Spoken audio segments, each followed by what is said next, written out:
السلام عليكم ورحمة الله تعالى وبركاته. الحمد لله القائل: أفرأيتم ما تمنون أأنتم تخلقونه أم نحن الخالقون. القائل: أفرأيتم ما تحرثون أأنتم تزرعونه أم نحن الزارعون.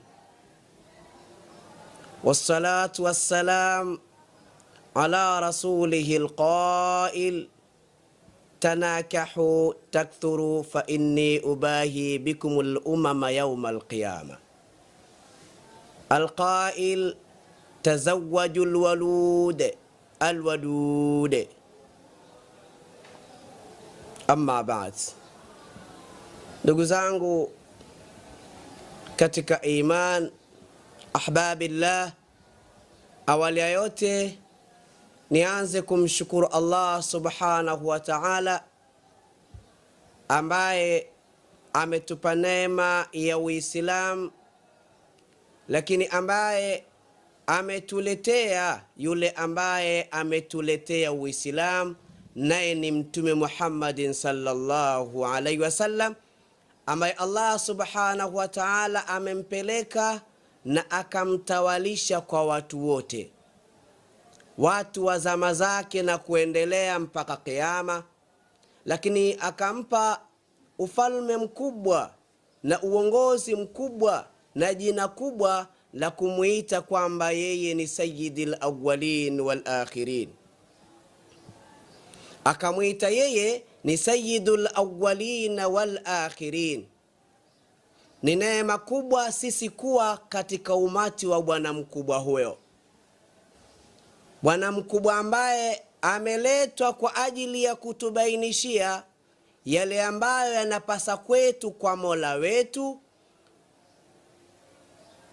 akatubainishia halali na haram, na ni miongoni mwa yale ambayo Allah subhanahu wa ta'ala ametubainishia ni maisha yetu yote kwa ujumla baada ya kuumbwa, kwamba tutaishije katika dunia, kipi tunatakiwa tukifanye kwa maslahi yetu na kipi tunatakiwa tukiepuke kwa maslahi yetu au kwa maslahi yetu kwa Mola wetu, aidha ni kwa maslahi yetu binafsi au ni kwa maslahi yetu kwa Mola wetu kule tunakokwenda yauma liqa'illah.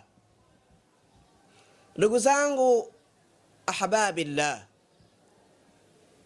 na mimi nimeona nichukue nafasi ndogo katika kulisahihisha lile ambalo limeenea katika mitandao, kama ambavyo walimu wengi wamejaribu na wao kutoa fikra zao na maoni yao katika kunasihi umma. Na mie vile vile nikaona thumma la tusalunna yawma idhin anin naim. Nilipoikumbuka aya hiyo na kuisoma na kuifahamu, nikaona na mimi nichukue nafasi ndogo katika kulizungumzia swala hilo. Ni swala gani? Ni swala ambalo alikuja nalo mmoja katika ambao wananasibika na ilmu, wananasibika na Uislamu, nalo ni kutoa fatwa ya kufaa kuwaendea wanawake kinyume na maumbile. Ebu msikilizeni. Nisaukum harthul lakum, wake zenu ni makonde yenu, wake zenu ni mashamba yenu. Faatu harthakum, yaendeeni mashamba yenu, annashiitum. Na ndiyo maana aya huwezi ukaitumia kuharamishia kuwaingilia wanawake kinyume na maumbile. Huwezi ukatumia aya hii kwa sababu aya ni mujmal.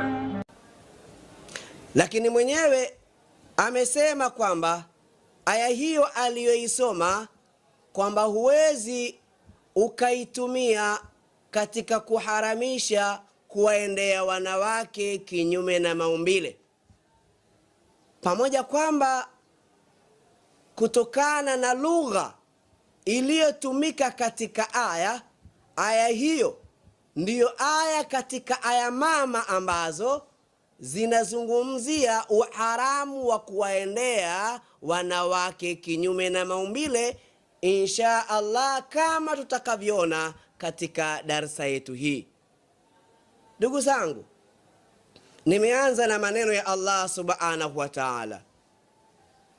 Allah subhanahu wa ta'ala ametueleza katika aya ambazo nimezitanguliza, afara'aytum ma tumnun a antum takhluqunahu am nahnu al-khaliqun, nipeni habari vile ambavyo mnavimimina katika mifuko ya uzazi.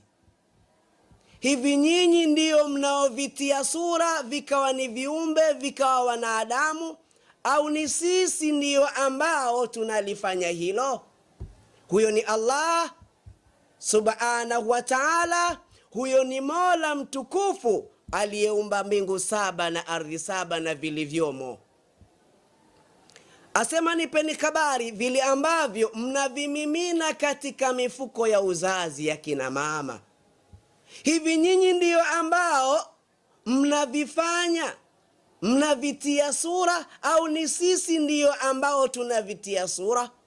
Hivi nyinyi ndiyo ambao mnaovifanya vikawa viumbe, vikazaliwa, vikatembea, vikala, vikanywa, au ni sisi ndiyo ambao tunayafanya yote hayo? Huyo ni Allah subhanahu wa ta'ala akiweka dalili za uwezo wake, akiwa anawaeleza watu kwamba yeye ni Allah subhanahu wa ta'ala, Mola mtukufu ambaye ni Al-Qadir. Na miongoni mwa kuwa yeye ni Al-Qadir ni pale ambapo wanaume wakatupa spamzi zao kwenye mifuko ya kina mama ya uzazi. Allah subhanahu wa ta'ala, baada ya kuwa ni spamzi, lakini Allah subhanahu wa ta'ala kwa uwezo wake anafanya anachokifanya yeye mpaka anazaliwa akiwa ni mwanadamu, anatembea.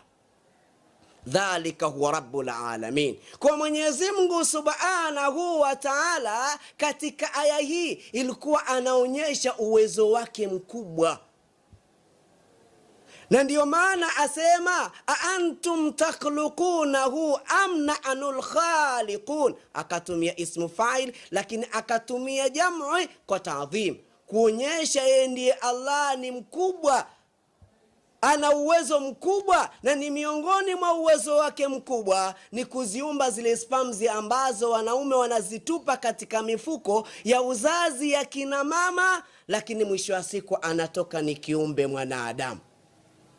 Allah subhanahu wa ta'ala, Mola mtukufu, amelizungumzia tena hilo pale aliposema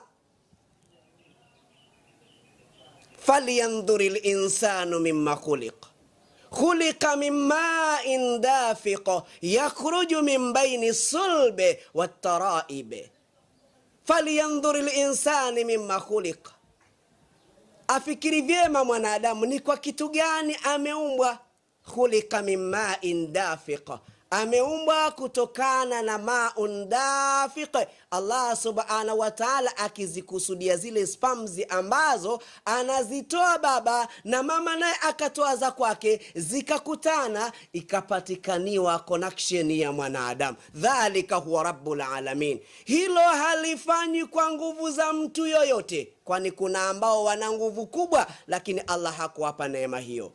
Hilo halifanyi kwa cheo cha mtu yoyote, kwani kuna ambao Allah amewapa ufalme wa dunia lakini amewanyima neema hiyo. Hilo halifanyi kwa pesa za mtu yoyote. Kwa nini? Kwa sababu kuna waliokuwa na pesa wakawa na pesa lakini Allah aliwanyima neema hiyo. Dhalika rabbul alamin, ndiye anayefanya. falyanzuril insan mimma khuliqa min ma'in dafiq yakhruju min bayni sulbi wat-tara'ib. Yeye Allah subhanahu wa ta'ala akatoa habari akasema, huwa alladhi yusawwirukum fil arham kaifa yasha.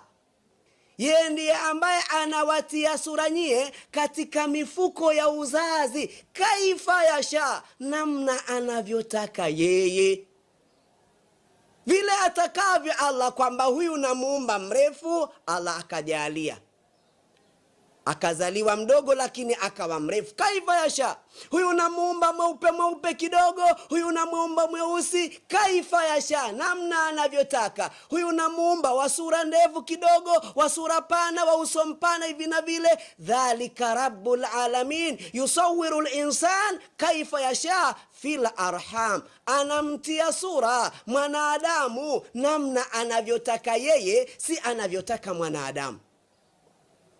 Dhalika rabbul alamin.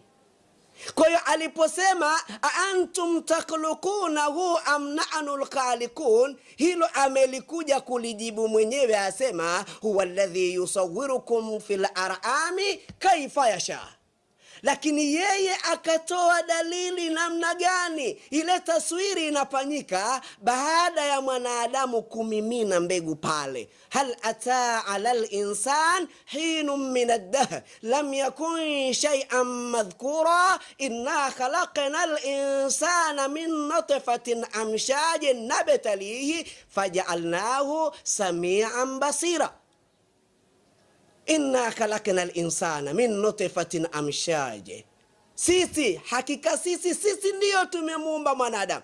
Inna khalaqna al-insan, hakika sisi tumemuumba insan min nutfatin amshaj. Nutfatin amshaj ambayo tumeambiwa huwa alladhi yusawwirukum fil arhami kaifa yasha.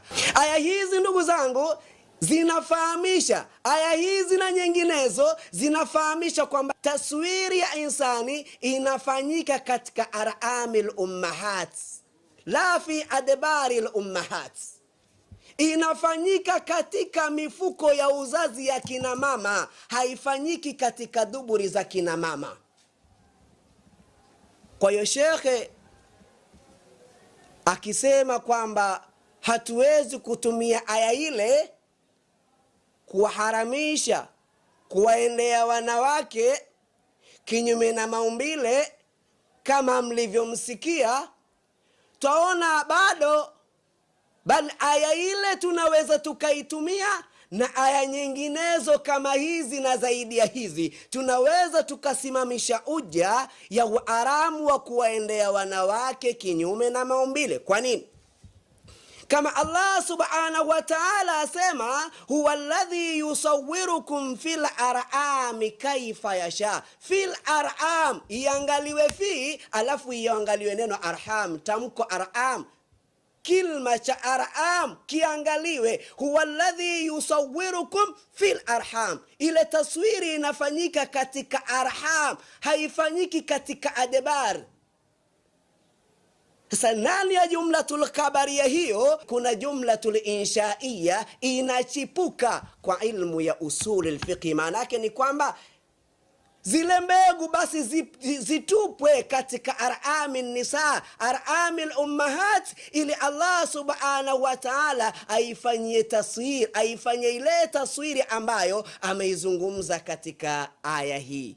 Huwa alladhi yusawwirukum fil arhami kaifa yasha antum takhluqunahu am nahnu al-khaliqun. Ile kalki ambayo Allah subhanahu wa ta'ala ameizungumza itafanyika endapo mbegu zitatupa katika arhamil ummahat. Haitofanyika zitakapotupa mbegu katika adbaril ummahat. Hivyo Allah subhanahu wa ta'ala anatutaka wanaume tumimine mbegu zetu katika arhamil ummahat, la fi adbaril ummahat. Kwa nini? Kwa sababu kule haifanyiki taswir. Kunani ya habari hiyo kuna nahai basi kwamba hapana, msitupe mbegu zenu kule ambako haifanyiki connection ya mwanadamu. Tupeni mbegu zenu mahala ambapo Allah subhanahu wa ta'ala hapo ndipo atakapoifanyia taswir. Kwa aya hii kiishara yake inafahamisha hakufai kuwaingilia wanawake kinyume na maumbile, kwa sababu ghaya ya mtu kumuingilia mkewe ni kumimina shahawa zake, spamzi zake. Kwa spamzi zake akizieka kule ambako hakuoteshwi, kana kwamba amezipoteza. Wala tubadhir tabdhira innal mubadhirina kanu ikhwana shayatin. Tusipoteze, kama ni mali tusizitumie ovyo, na hata mbegu zetu, nguvu zetu ambazo tuko nazo tusizitumie ovyo. Na ni miongoni mwa kutumia nguvu ovyo kama hivyo ni kuweka mbegu mahala ambapo hapaoteshwi. Kwa ishara ya aya hizi zinatufahamisha kwamba Allah subhanahu wa ta'ala anawataka watu waendee wanawake katika tupu zao, zile ambazo Allah ameruhusu kuendewa, ili baadaye Allah akiwa amekadiria mtoto katika spamzi zile, basi Allah aumbe mtoto. Kwa nini nimesema hivyo? Ipo hadithi ya Mtume nasema, ma min kulli maniyin yakunu walada, si kila spamzi anapatikaniwa mtoto katika spamzi hiyo, ila Allah subhanahu wa ta'ala ile connection akiwa mwenye ameikadiria, itakapofika mahala pake, basi Allah anafanya yafalu ma yasha, dhalika huwa rabbul alamin. Kwa ndugu zangu, katika dakika 5 hizi tumeona kwamba mbegu za uzazi zinatakiwa zitupwe katika mifuko ya uzazi wa kina mama. Lakini ndugu zangu, tunaweza tukapata tabu. Labda mimi niombe kitu kimoja. Katika misafu yetu aya hii imeandikwa huwa alladhi yusawwirukum fil arhami. Tunaweza tukapata tabu, kumbe kuna misafu imeandikwa huwa alladhi yusawwirukum fil adbari. Sasa kama ipo basi isemwe.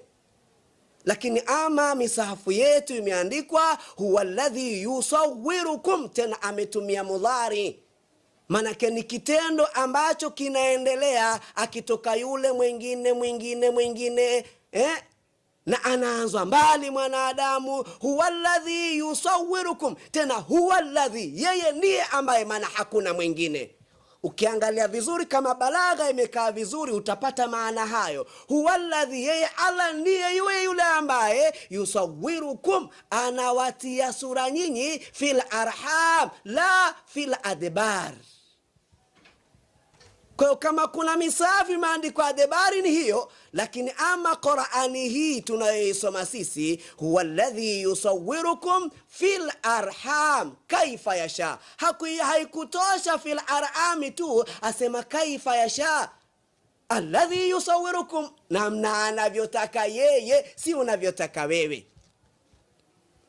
Kwa ndugu zangu, kwa darasa hii fupi tumeona kwamba hakufai kumwendea mwanamke kinyume na maumbile kama ambavyo mnamsikia shekhe. Na ndiyo maana aya huwezi ukaitumia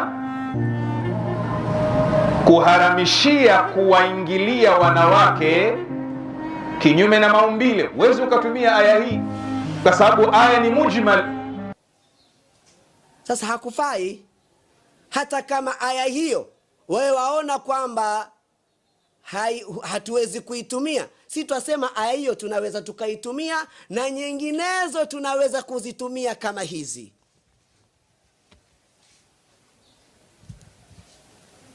Maana yake ni kwamba mwanamume anapotema mbegu zake pale, na Mwenyezi Mungu Subhanahu wa Ta'ala akawa amekadiria baada ya kuwa spamzi zake zina uhai huyo mwanamume, na huyo mama naye akawa spamzi zake zina uhai kama linavyojulikana hilo kidaktari, Mwenyezi Mungu Subhanahu wa Ta'ala baada ya kuweza kupita mbegu hizo katika mfuko wa uzazi wa mama, ni kama vile ambavyo unachukua jembe ukaenda kwenye shamba lako ukachimba shimo na mwisho ukaeka mbegu. Ndiyo mfano wa kwamba yule mwanamume anavyostarehe na mkewe, mwisho wa siku akatema mbegu zake zile akazifukia kwenye mfuko wa uzazi wa mama, baadaye akaja akapata mtoto. Ndiyo mfano wa yule ambaye anakwenda shamba na mwisho wa siku ana mbegu zake zenye uhai, tena akaipata ardhi yenye uhai na ikawa imepata mvua yenye kufanana na ardhi hiyo, akachimba pale akaeka mbegu zake.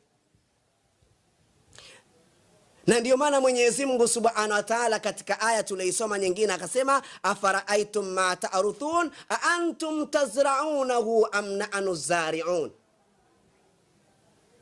Hivi nyinyi ndio ambao mnavifanya vikaota au ni sisi?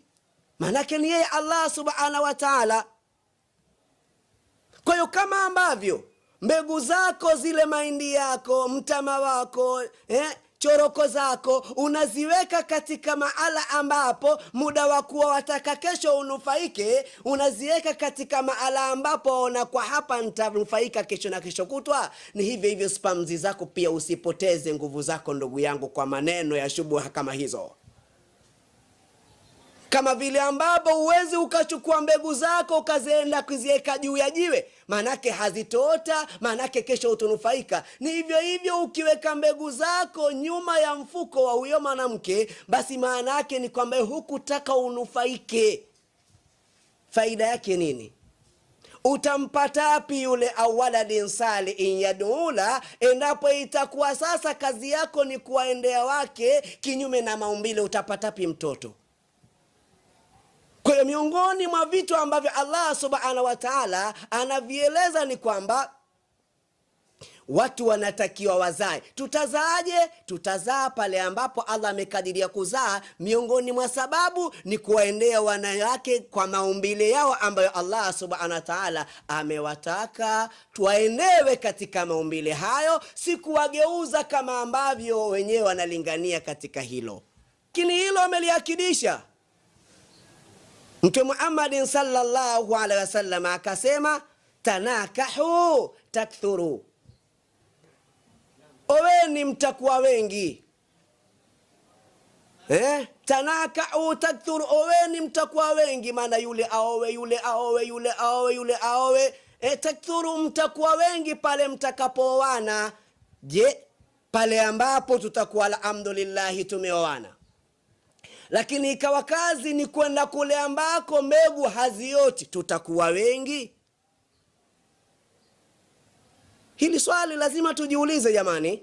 Japokuwa ukiingia kwenye vitabu vya jamaa wasema katika hali ya kutafuta mtoto nenda huko, lakini kama utaki mtoto nenda kule. Mwenyezi Mungu Subhanahu wa Ta'ala ashasema, wala tulku biaidikum ila tahluka. Mbona wafanya ambalo wajuafika baada ya kulifanya hilo utapata madhara wewe mwenye mwanamme, lakini pia mama anayeendewa anapata madhara. Waulizeni madaktari ndugu zangu, waulizeni madaktari, kuna lazima gani? لأن الشريعة مبنية على جلب المصالح للعباد ودفع الضرر عنهم. Sheria imejengwa juu ya kuleta maslahi kwa waja na kuondosha madhara. Hili lina madhara, liondoshwe, na ndio maana limekataliwa na sheria. Hata kama zitakuja shubha nyingi, lakini mwisho wa siku jambo hili halifai, halifai, halifai. Tanakahu takthuru, owaneni mtakuwa wengi. Kwa Mtume Muhammad anatutaka tuowane ili tuwe wengi, na hatutokuwa wengi tu kama itakuwa tumeufungua mlango wa kuwaendea wanawake kinyume na maumbile, kwa sababu kule hakuoteshwi. Maanake tunatakiwa tuowane na mwisho wa waendee wanawake katika mahala ambapo Allah kwa hapo atamleta mtoto. Mwenyezi Mungu Subhanahu wa Ta'ala kwa uwezo wake na rehema zake atupe masikio yenye kusikia, yenye kuhifadhi, ili tupate faida na darasa hizi insha Allah. Kwa hiyo mwanamke tumesema ni shamba, watu wanaeka mbegu na mwisho wa siku wanavuna watoto. Ndio maana akasema, antum tazra'unahu am nahnu zari'un. Katika aya nyingine akasema, anna sababna almaa sabba thumma shaqaqna al-ardha shaqqa faambatna fiha habba wa inaban wa qadba. Sisi ndio ambao sababna almaa sabba, tunayabubujiza maji kuyabubujiza. Wa anzalna min al-musirat, thumma shaqaqna al-ardha shaqqa, kisha tukaipasua ardhi kwa kutoa mmea kuipasua. Tena hapa amerudia, ameleta masdar litaakid. Thumma shaqaqna al-ardha shaqqa, baada tasbibi inayofuatia ni inshiqaq. Je, huku ambako watu wanaambiwa waende wakimimina kuna inshiqaqi? Kwa mwanamke hapo atakuwa ni si shamba. Kwa hiyo mwanamke hapo atakuwa si shamba, na kama si shamba ni nini faida ya aya uliyoisema Sheikh akisema nisaukum harthul lakum, wanawake wenu ni mashamba yenu? Mbona hapo atakuwa mke sio shamba tena? Kwa anna sababna almaa sabba thumma shaqaqna al-ardha shaqqa, kisha tukaipasua ardhi kwa kutoa mmea kuipasua. Faambatna fiha habba, ardhi ambayo tayari yenyewe iko vizuri, mbegu zikaekwa, mvua zikaja, Allah akaotesha. Ndio yule mwanamke. Kwa hiyo aya hizi zinatufahamisha mke amefananishwa na ardhi katika kuotesha. Maanake ni kwamba mke ni shamba, na kama ni shamba liendewe mahala ambapo panastahiki kuendewa. Ndiyo muktadha wa aya hizi kama tutazitia akilini, ndugu zangu. Baada ya maelezo haya, sidhani kwamba kuna maneno ya mwanawachuoni mwingine ambaye anaweza akasikilizwa baada ya maneno ya Mwenyezi Mungu na ishara zake hapa. Baada ya maneno ya Mtume Muhammad sallallahu alaihi wasallama na ishara zake alizozileta katika aya hizi. Wa anzalna minal musirat ma'an thajaja, na tumeteremsha kutoa katika mawingu maji yenye kumiminika. Linokurija bihi abban wa nabata, ili tutoe kwa maji hayo, kwa sababu ya maji hayo, habban wa nabata, tumba na mimea yote. Je, huko kunaotesha? Kwa sababu kule hakujaotesha na hakuna asili ya kuotesha, hakufai kuendewa, kwa sababu itakuwa ni kutupa nguvu zetu, na mwisho wa siku madhara mwanadamu anaweza akampata. Kwa aya hizi ukiziangalia, na tukienda katika hadithi ya Mtume akisema tazawwajul walude, waoeni wanawake wengi wa kizazi wanaozaa. Yani kuna ishara kwamba watu wawe wanawake wanaozaa ili tuzae. Sasa kama itakuwa tumeufungua mlango wa kuwaendea wanawake kinyume na maumbile yao, watazaa saa ngapi? Hawatozaa, na madhara watayapata, na watayapata wale ambao wanafanya tabia hiyo. Kwa hiyo pale ambapo tumeambiwa tazawwajul walud, tuwaoe wanawake wengi wa kizazi, manake tunatakiwa kituzae. Hasa kama vile ambavyo ardhi inatakiwa ioteshe, mwanamke naye anatakiwa azae.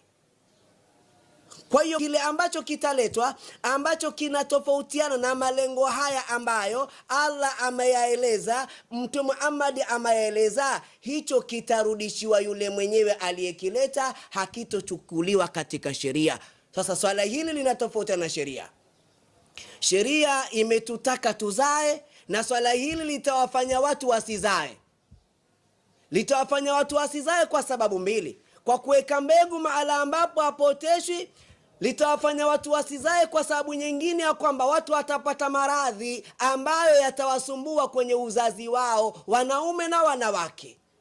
Kwa sababu hii, ad-daf'u aqwa min ar-raf'i, kinga ni bora kuliko tiba. Tunazuia kwamba haifai kumwendea mwanamke kinyume na maumbile kwa sababu hizo. Na hasa hapa Allah alivyoakidisha, hasa akasema anna sababna almaa sabba thumma shaqaqna al-ardha shaqqa. Haikutosha thumma shaqaqna al-ardha baada tasbibi, lakini akasema shaqqa. Watu wanahau wanasema وإن تريد تصريفه أو قامة فقل يقوم ثم قل قيامة، فما يجيء ثالثا فالمصدر ونسبه بفعله مقدر، فإن يوافق فعله الذي جرى في اللفظ والمعنى فلفظيا يرى، أو وافق المعنى فقط وقد روي بغير لفظ الفعل فهو معنوي، فقم قياما من قبيل الأول وقم وقوفا من قبيل ما يلي. Kwa akaakidisha, maana yake ni kwamba ardhi inatakiwa ioteshe, watu anufaike kwa mimea. Tungepata wapi maembe? Tungepata wapi michungwa? Tungepata wapi vyakula tukala kama ardhi hazioteshi? Ni hivyo hivyo mwanamke na anatakiwa azae. Hivyo kile ambacho kinatofautiana na maudhui haya kinarudishiwa yule mwenyewe aliyokuja nacho. Kwa hapa tayari tumevunja madai ya yule ambaye amelidai jambo hili kufaa, lakini pia tunayavunja madai ya yule ambaye aya ile aliyoisoma ambayo inasema nisaukum arthul lakum fa'atu arthakum annashitum, kwamba hatuwezi kuitumia aya ile ndiyo mama wa kuaramisha jambo hilo. Kwa nini? Tayari katika aya hizi tumeona ni shamba, na aya hii nayo vile vile inamtaka mwanamke kuwa yeye ni shamba. Kwa hiyo inshallah, karibuni ndugu zangu, endeleeni kutusikiliza ili tuweze kupata sababu nuzuli ya aya hii. Je, sababu nuzuli ni ngapi? Ni moja, ni mbili, ni tatu? Na baada ya kufahamu sababu nuzuli, twende kwenye lugha inatakaje, twende kwenye mufasirina wanasemaje, ili baada ya hapo tutajua. Lakini kwa ufupi tu ni kwamba jambo hili halifai, na aya hii ndiyo aya ambayo ni mama wa kuliaramisha jambo hili. Kwa hiyo kutokana na hilo ndugu zangu, tuweni pamoja tusome angalau sababu ya kushuka aya hiyo, ili tuweze kuiangalia. Je, ni kweli aya hiyo huwezi itumia, au ni vile shekhe kuna vitu vilimpiga chenga hakuviona maskini? Ukiingia katika Nailul Autar ukurasa wa 732 utaikuta hadithi ya Jabir anasema anna yahuda kanat taqul, kwamba mayahudi walikuwa wanasema idha utiyatil mar'atu min duburiha, atakapoendewa mwanamke kwa nyuma yake, thumma hamalat, kisha akapata mimba, kana waladuha ahwala, mwanawe anakuwa na malolo, anakuwa na makengeza. Kwa nini? Kwa sababu wakati akiendewa, akitafutwa mtoto huyo, baba alikwenda nyuma lakini kwa mbele, na ndiyo maana akapatikana mtoto. Alikwenda nyuma lakini kwa mbele, na ndiyo maana akapatikana mtoto huyo ambaye ana malolo au ana makengeza.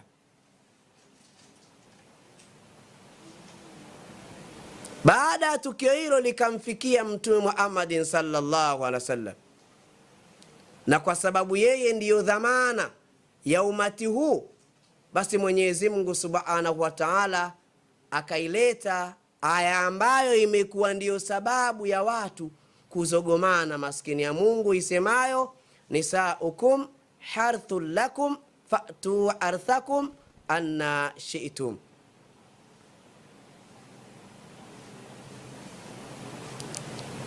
Rawahu al-jamaa illa an-Nasa'i. Wazada Muslim, na amezidisha al-Imam Muslim katika Sahihul Muslim, insha'a mujabbiya wa insha'a ghaira mujabbiya, akitaka atamwendea mke kwa kumuinamisha, kwa kumsujudisha, akitaka si kwa hivyo. Ghaira anna dhalika fi simamin wa'ide, ghaira anna dhalika fi simamin wa'ide, lisilokuwa kwamba hilo la mujabbia na ghaira mujabbia ni katika tarika moja, njia moja. Manake ndani ya hadithi hii mafuhumu yake ni kwamba mtu anaruhusiwa kumwendea mkewe kwa staili yoyote, lakini njia inayoendewa ni moja tu. Lakini wao Mayahudi walikuwa wanaona mtu kuna staili hiyo akimwendea mkewe kuna jambo fulani kwa mwanawe anayezaliwa kupitia starehe hile linaweza likampata. Kwa hiyo Mtume aliwasahihisha Mayahudi na anawasahihisha watu mpaka leo kwa maneno yake haya. Kwa hiyo sababu ya kwanza tunayoiona hapa ni ile itikadi ya Mayahudi ambayo walikuwa wakiitakidi, na imepokewa kutoka kwa mama wa Salama qalat, amesema mama wa Salama, lamma kadima almuhajirun almadina ala alansar, pale ambapo walifika muhajirina katika mji wa Madina kwa Ansari, tazawaju min nisaihim, wale Ansari baadhi yao waliwaacha wake zao na wale muhajirina wakawaoa wale wake. Wakana almuhajiruna yujabbun, na wale muhajirina walikuwa wanastailia maalumu ya kuwaendea wake zao. Wakanatil ansaru la tujabbi, na walikuwa Ansari hawawaendei wake zao kwa staili ile ambayo wale muhajirina walikuwa wakiwaendea wake zao kwa staili hiyo. Maana yake wale walikuwa wakiwasujudisha, lakini wale wengine hawakuwa wakiwaendea kwa staili hiyo, kwa maana walikuwa na staili yao na wao. Kwa hiyo staili hapa zilikuwa ni tofauti. Panapoendewa ni pamoja, lakini staili ni tofauti. Kwa hiyo hapa asema fa arada rajulun ra'atahu min almuhajirina ala dhalika, akamtaka mtu mmoja mkewe katika muhajirina kwa staili hiyo. Fa abat alaihi, akamkatalia, hata tasala nabi, ili akamuulize Mtume.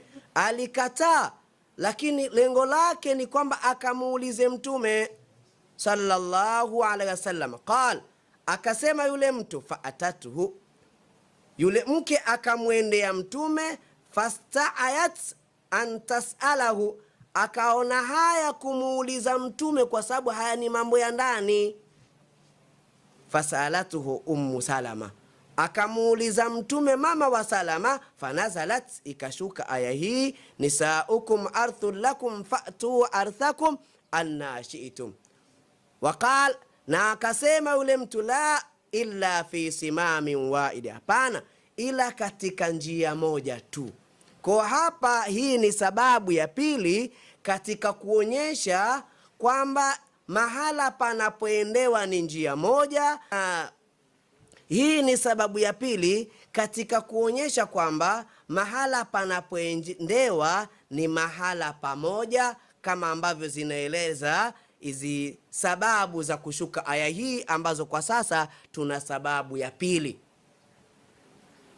Wa an ibn Abbas, na imepokewa kutoka kwa Ibn Abbas qal, jaa Umaru ila nabii sallallahu alaihi wasallam, alikuja Sayyidina Umari mpaka kwa Mtume sallallahu alaihi wasallam. Faqal, akasema, ya Rasulallahi halaktu, ewe Mtume wa Mwenyezi Mungu nimeangamia. Ameangamia? Qal, akasema Mtume Muhammadin sallallahu alaihi wasallam, wama alladhi ahlakak, sahaba wangu wewe ni lipi ambalo limekuangamiza? Qal, hawaltu rahli albariha, nimekigeuza kipandwa changu usiku wa jana, nimeugeuza msafara wangu. Sasa hili neno hawaltu rahli albariha wala halimaanishi kwamba Sayyidina Umari lenyewe ukiliangalia kwa jicho la insaf halifahamishi kwamba Sayyidina Umari alifanya liwatwi. Kwa nini? Esi msafara unatoka Kariakoo unakwenda Kimara, yeye kausimamisha, haukupitia Kimara, umepitia Segerea. Ameugeuza njia ambayo ulikuwa kwa njia hiyo unakwenda, lakini anakokwenda ni wapi? Ni kula anakokusudia, ila njia kaitofautisha. Kwa hili neno hawaltu rahli albariha, ukiliangalia lenyewe halifahamishi hivyo kabisa, kama kweli una jicho la insaf.